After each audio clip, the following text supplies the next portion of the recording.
परित्राणाय साधूनां विनाशाय च दुष्कृतां धर्म संस्थापनार्थाय संभवामि युगे युगे। हरे कृष्ण।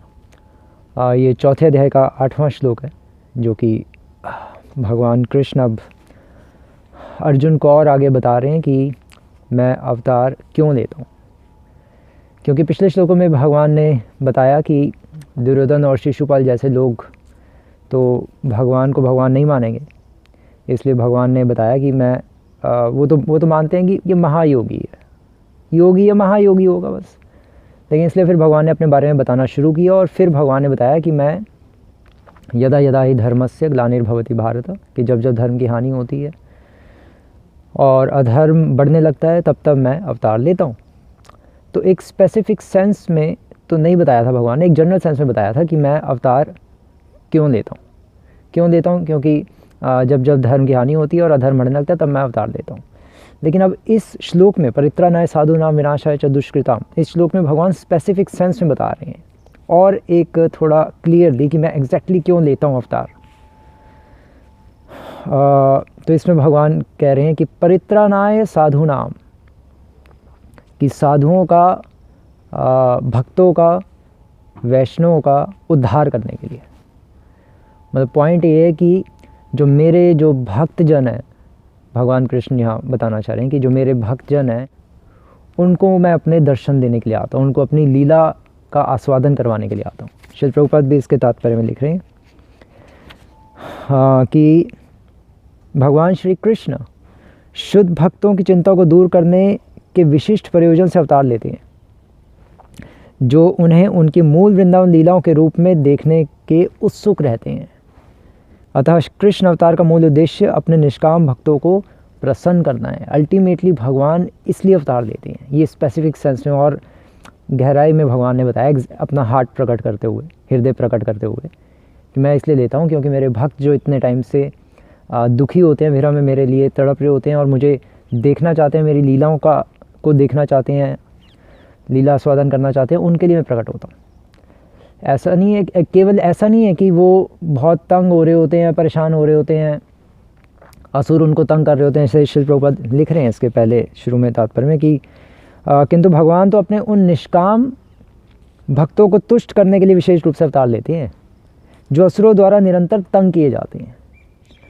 ऐसा नहीं है कि डिवोटीज़ बहुत तंग होते हैं, असुरों से परेशान होते हैं, इसलिए वो भगवान से प्रार्थना करते हैं हमें बचाइए, आइए। नहीं, डिवोटीज़ भगवान को इतनी छोटी सी परेशानी के लिए थोड़ा ना परेशान करेंगे अपनी प्रॉब्लम्स के लिए। वो तो भगवान क्योंकि अपने भक्तों से प्रेम करते हैं, इसलिए वो सहन नहीं कर सकते कि कोई मेरे भक्तों को परेशान करे, तंग करे। वैष्णव अपराधी को मारने आते हैं भगवान, और वो वैष्णव अपराधी को मारना भी प्रेम का ही लक्षण है। तो भगवान प्रेम के कारण अवतार लेते हैं। अल्टीमेटली निष्कर्ष ये निकला कि भगवान को अपने भक्तों से प्रेम है, इसलिए परित्राणाय साधूनां, अपने भक्तों का उद्धार करने के लिए, उनको जो विरह में जो तड़प रहे हैं उससे उनका उद्धार करने के लिए, उनको अपने दर्शन करवा के, ये पॉइंट है। और विनाशाय च दुष्कृतां का अर्थ है कि दुष्टों का विनाश करने भी मैं आता हूँ। लेकिन ये भगवान का एक्स्ट्रा वर्क है, सेकेंडरी वर्क है। प्राइमरी वर्क तो है भक्तों को आनंद देने का, भक्तों को आनंद देने के लिए आते हैं, वो सबसे मेन काम है। क्योंकि दुष्टों को तो भगवान किसी और को भेज के भी मरवा सकते हैं, वो तो छोटा काम है, छोटा मोटा काम है लेकिन भगवान अपने भक्तों को आनंद देने के लिए, उनको अपने दर्शन देने के लिए तो खुद ही आना पड़ेगा ना भगवान को। इसलिए भगवान दुष्टों का विनाश भी कर देते हैं, सेकेंडरी काम। और क्योंकि डेमीगॉड्स भी भगवान से प्रार्थना कर रहे होते हैं कि भगवान आप जल्दी प्रकट होइए, जो राक्षस लोग हैं वो तंग कर रहे हैं, तो इसलिए फिर भगवान उनकी प्रार्थना सुनकर भी प्रकट हो जाते हैं। क्योंकि सृष्टि में उथल पुथल हो रहा होता है, पूरी सृष्टि हिला देते हैं ना असुर लोग, तो सृष्टि भी खराब ना हो जाए, इसलिए देवताओं की प्रार्थना पर भगवान प्रकट होते हैं और देवताओं की भी रक्षा करते हैं। धर्म परित्राणाय साधूनां विनाशाय च दुष्कृतां धर्म संस्थापनार्थाय, और भगवान क्या करने आते हैं? धर्म की स्थापना करने नहीं आते, धर्म की संस्थापना करने आते हैं। कहने का अर्थ ये है कि धर्म तो ऑलरेडी चल ही रहा था। जब भगवान कृष्ण आए थे तो वर्णाश्रम धर्म तो उस टाइम था ही, तो फिर क्या भगवान स्थापित करने आए थे? भगवान संस्थापना, पूर्ण रूप से अब धर्म स्थापित करने आए थे। या दूसरे शब्दों में कहने का अर्थ है कि भगवान प्रेम धर्म की स्थापना करने आए थे, जिसको भागवत धर्म भी कहा जाता है। धर्मम तो साक्षात भगवत प्रणीतम। धर्म का अर्थ है भगवान की आज्ञाओं का पालन करना प्रेम से। या दूसरे शब्दों में धर्मः प्रोजित कैतवत्रो परमो निर्मत्सराणां सताम, भागवतम का दूसरा श्लोक ही है। जो श्रीमद् भागवतम है, श्रीमद् भागवतम भगवान के जाने के बाद प्रकट हुई ना। जैसे भगवान इस संसार से गए तो भगवान, जैसे हम कल भी डिस्कस कर रहे थे, कृष्ण स्वधामोपगते धर्म ज्ञान आदि भी हस कलौ नष्ट दृशामेश पुराणार को अधुनोदितः। अपने जाने के बाद भगवान श्रीमद् भागवतम रूपी पुराण दे गए। क्यों? क्योंकि भगवान प्रेम धर्म की स्थापना करने आए थे,